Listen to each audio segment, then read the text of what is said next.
زما پوښتنه دا ده، زه غواړم ووایم چې زه یو ښوونکی یم، د الهیاتو ښوونکی، او له بایبل سره مې قرآن هم لوستی دی، خو ما لیدلي چې ډېر داسې آیتونه شته چې په هغې کې ویل شوي په انجیل، تورات او زبور کې لارښوونه.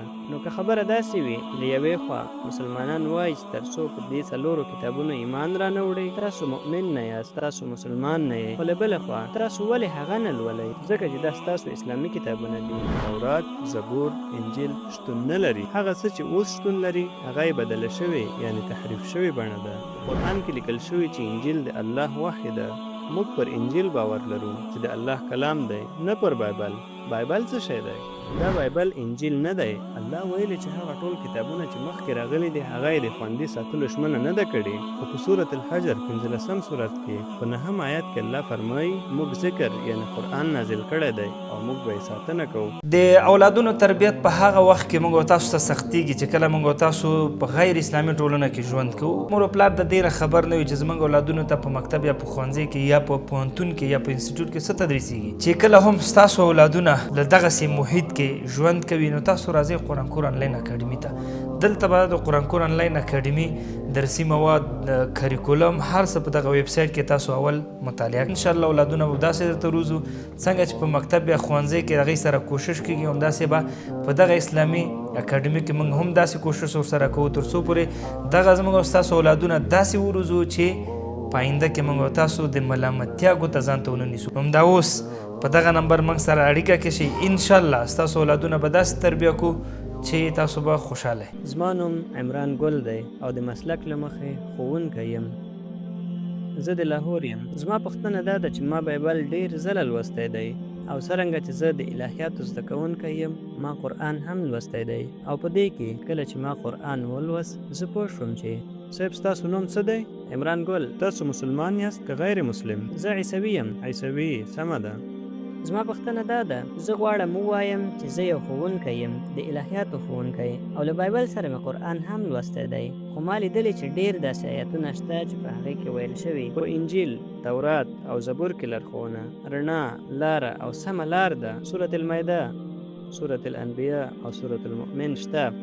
نو که خبره داسې وي بیا ولې دا ډول ښوونه ورکول کېږي چې له یوې خوا مسلمانان وایي چې تر څو په دې څلورو کتابونو ایمان را نه وړئ تاسو مؤمن نه یاست، تاسو مسلمان نه یئ، خو له بلې خوا تاسو ولې هغه نه لولئ؟ ځکه چې دا ستاسو اسلامي کتابونه دي، پر هغوی له ایمان راوړلو پرته تاسو مسلمان نه یاست، نو تاسو ولې هغه نه لولئ؟ او زموږ عالمان ولې مسلمانان د دې کتابونو له لوستلو منع کوي؟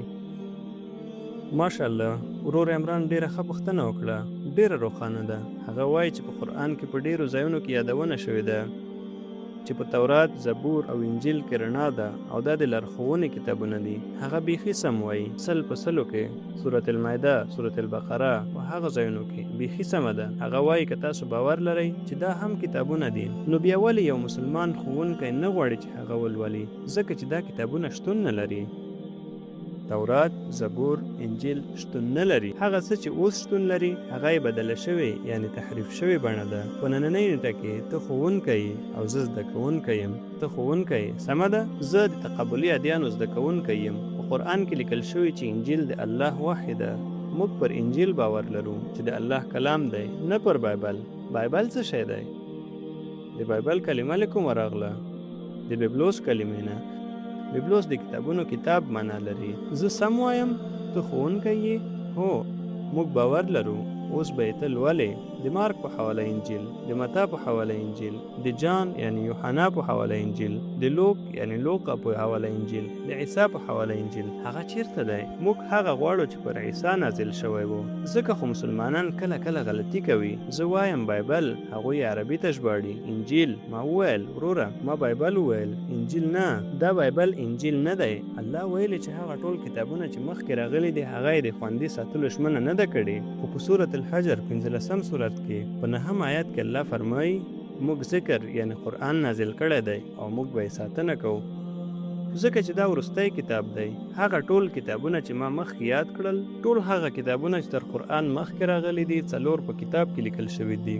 تورات، زبور، انجیل، قرآن. خو په سورة الرعد 14 سورت 38 آیات کې لیکل شوي چې موږ په هره زمانه کې یو کتاب نازل کړی دی، خو هغه ټول کتابونه چې تر قرآن مخکې راغلي هغه یوازې د یو وخت لپاره وو او یوازې د یو قوم لپاره وو.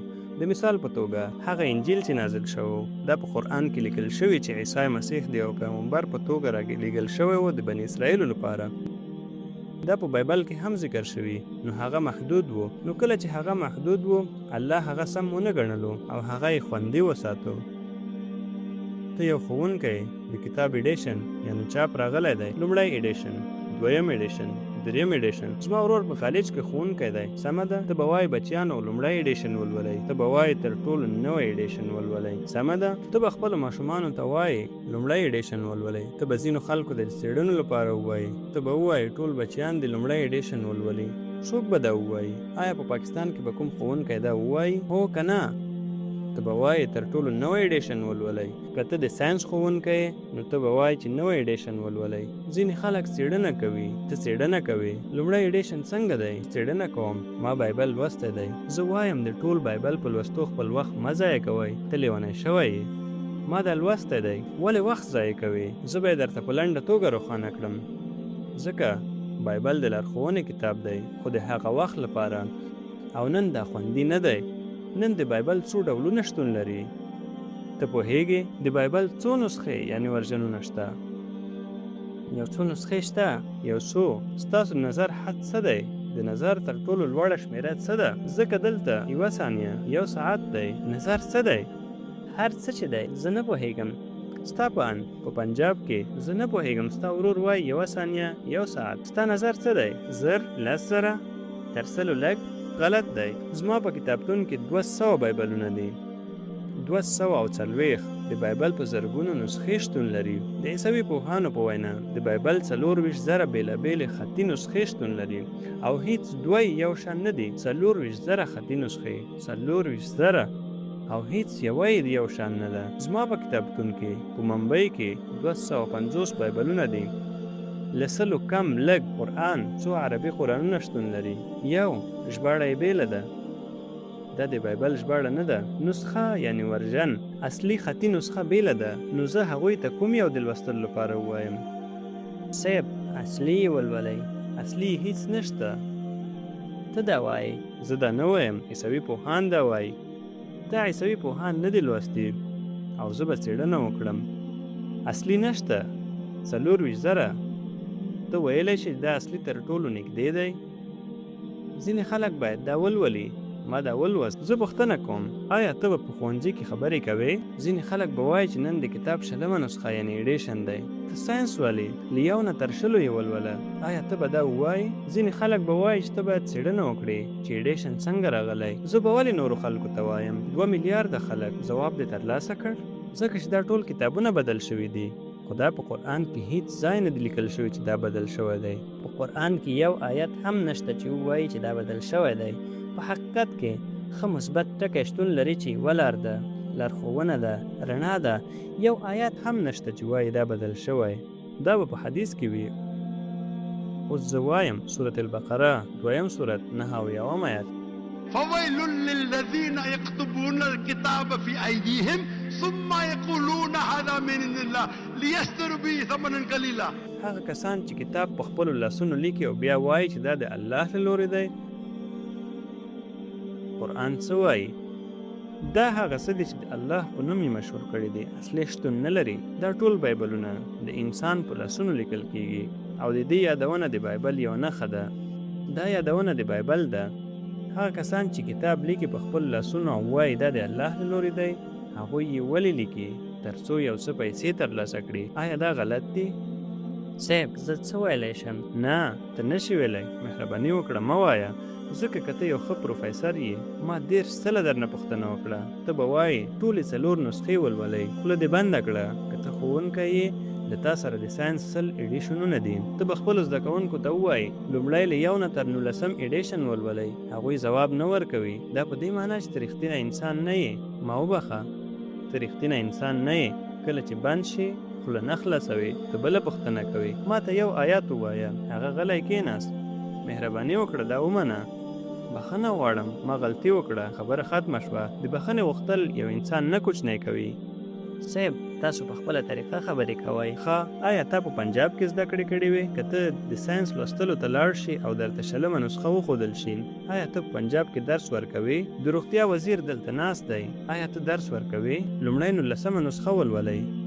آیا ته درس ورکوې؟ لومړی 19مه نسخه ولولئ. دا خلک کله چې هغوی بند شي، یو هوښیار کس به څه وایي؟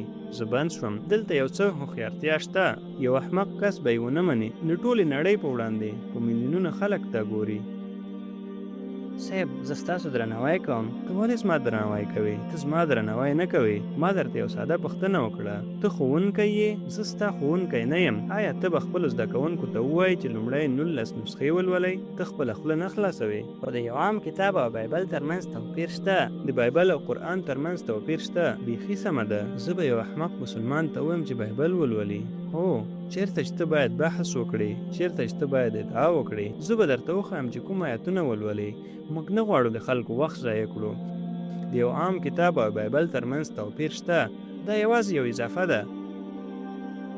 خلک په خپلو لاسونو کتاب لیکي او ادعا کوي چې دا د الله کتاب دی د پیسو ګټلو لپاره. الله هغوی رټي. ستاسو په شان خلک. زه به مسلمان شوی یم، زما په شان خلکو به تجزیه کړې وه. ما به د نورو مسلمانانو په څیر مطالعه کړې وه. زه د نورو مسلمانانو په څیر مطالعه کوم. زه فرض کفایه کوم. فرض کفایه. آیا موږ ستاسو واورو که د قرآن مجید؟ دا په قرآن مجید کې لیکل شوي. زه د قرآن مجید په اړه خبرې کوم. قرآن مجید وایي ای مسلمانانو، خلک نیکۍ ته راوبلئ. قرآن مجید هغه څه ته راشه چې ستاسو او زموږ ترمنځ ګډ دي. که څه هم ستاسو بایبل بدل شوی دی، بیا هم زه ستاسو بایبل ولم. زه ورته والی پکې مومم. که ستاسو پیغمبر پر قرآن برید کړی وای، ما به ترې دفاع کړې وای. که نه، هغه څه چې تاسو یې ګورئ زما وینا ده. د اسلام او عیسویت ترمنځ ورته والی. که تاسو د امریکا د ویلیام کیمبل نه کتاب ولولئ چې قرآن 38 علمي غلطۍ لري، زه به مجبور وم چې لاړ شم. دا د 2000م کال دی. په هغه وخت کې زه یوازې 15 کلن وم او ما ذاکر نایک سره ولیدل. الحمدلله هغه پر سټیج دا ومنله. ډاکټر ذاکر نایک په بایبل کې دومره ډېرې غلطۍ کړې دي چې زه به مجبور شم بایبل بیا ولولم. هغه یو رښتینی انسان و. هغه ستاسو په څیر نه و. ما درته څه دروغ وویل؟ تاسو هغه خلک سپکوئ چې پوښتنې کوي. ما خپله پوښتنه ډېره ښه وکړه. تاسو زما په سپکولو پیل وکړل. زه یوازې دا وایم هر څه چې تاسو کوئ، تاسو بحث یعنی جنجال کوئ. زه درته موقع درکوم. زه مایک نه بندوم. دومره ناوخته په 12:30 بجو یو عیسوي مبلغ به تاسو ته اجازه درکړي چې د 100,000 خلکو په منځ کې پوښتنو ته ځواب ورکړئ. هغه یوازې وینا کوي. آیا تاسو ما سپکوئ؟ تا یوه پوښتنه وکړه، ما یې ځواب درکړل. تا وویل یو آیت راته وښایه، ما یې ځواب درکړ. تا باید ویلي وای ماشاءالله ډاکټر ذاکر نایک، مننه. ته حتی مننه هم نه کوې. ته مننه وایې د شپې په 12:30 بجو. ته زرګونه خلک سپکوي. الله دې تا ته هدایت وکړي. د مننې ویلو پر ځای ته د سپکولو خبره کوي. مننه، تا زما پوښتنې ته ډېر ښه ځواب راکړ. ما ستا پوښتنې ته ځواب درکړ. ما ستا 3 وړو پوښتنو ته ځواب درکړ. د بایبل دا بدله شوې تحریف شوې بڼه په قرآن کې چیرته لیکل شوې چې بایبل د الله کتاب دی؟ قرآن بایبل وایي. بایبل نن بایبل په خپل اصلي بڼه کې نه دی. نن بایبل د بایبل بدله شوې یعنی تحریف شوې بڼه ده. د دې لپاره ځینې مسلمانان باید څېړنه وکړي. زه به یې وکړم او هغوی باید د پادریانو سره بحث وکړي تر څو هغوی د دین په لور راولي. ټولو مسلمانانو ته اړتیا نشته چې خپل وخت ضایع کړي. او کله چې تا وویل یو آیات راته وښایه چې تحریف شوی وي، ما لا د مخه دا ویلي دي. ما لا د مخه ستا 2 یا 3 پوښتنو ته ځوابونه ویلي دي. په پای کې تا مننه وویله. الله دې درته هدایت وکړي. زه در سره مینه لرم. الله دې درته هدایت وکړي تر څو په سمه لاره راشئ.